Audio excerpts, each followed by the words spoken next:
So today we're going to talk about, is it normal to pee a little bit when you work out? So a lot of women think they jump, they run, and sometimes, let's face it, sometimes we say we pee a little bit, but is that normal? I actually just read an article about something on CrossFit, and they were saying how when you do a certain move, it's normal to pee a little bit, but that's not true. You shouldn't. And the reason is because you're not training your pelvic floor the right way. And you have to. So what we do, we're always taught. So first of all, who am I? I'm Dr. Stephanie Mayer. I'm a women's health physical therapist, specialized in pre and postnatal therapy and exercise. So let me teach you how to train your pelvic floor the right way. All right. So we're all trained to do Kegels after we have a baby or while we're pregnant.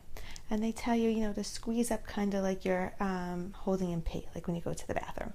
So they teach us how to do it. They say when you're in a light, do 5 to 10 Kegels, just hold it up. That is good to start out, but you need to make it more dynamic movement. You have to do it another way because that's not how you're going to be in everyday life.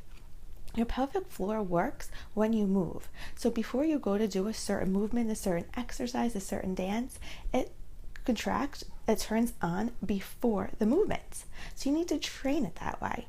So your pelvic floor is the diaphragm, the breathing out in diaphragm. It's the pelvic floor, the multifidus, and your TA, which is your deepest muscles, and they work together. So when you breathe in, your diaphragm should push down, and your pelvic floor pushes down, and your stomach pushes out a little bit. And then when you breathe out, it's all supposed to snap back up. So you breathe in, and it all goes down, the stomach comes out, and you breathe out, and it all snaps back up. Well, you need it to snap back up to control it. So this is how you have to practice. A lot of times when we do Kegels, we're not in the right posture. This is one reason they don't work that well. So just stand how you would, so I'm going to have you guys try something. Stand how you would normally stand. Just stand normally. Don't try to fix anything. Where do you feel your weight? Do you feel it more on your toes, the center of your feet, or your heels? Just see where that is. Now, put all your feet on your heels and try to do a Kegel. This is working the back half of your pelvic floor, which is where most of us do our Kegels from. This is most of our pelvic floor is stronger in the back. Now, put all your weight on your toes more and do a Kegel. Now you're going to be training more of the front of the pelvic floor, and that is going to keep you from peeing a little bit when you're working out.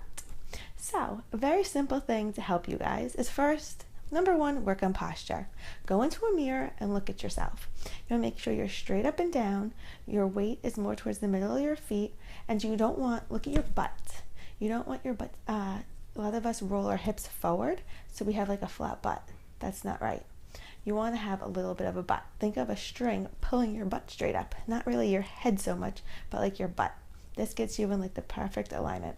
So practice making sure you stand up the right way. That's a good start. The second thing is we need to start training the front of our pelvis. So there's something called like a ski jump. So you're going to lean forward, and then you just like you're going to do a ski jump and then do Kegels like that. That's going to train more the front part of your pelvic floor, which will prevent you from doing that during your running, your workouts, your CrossFit. It is not normal. It doesn't have to happen. You just have to do a couple things to fix it.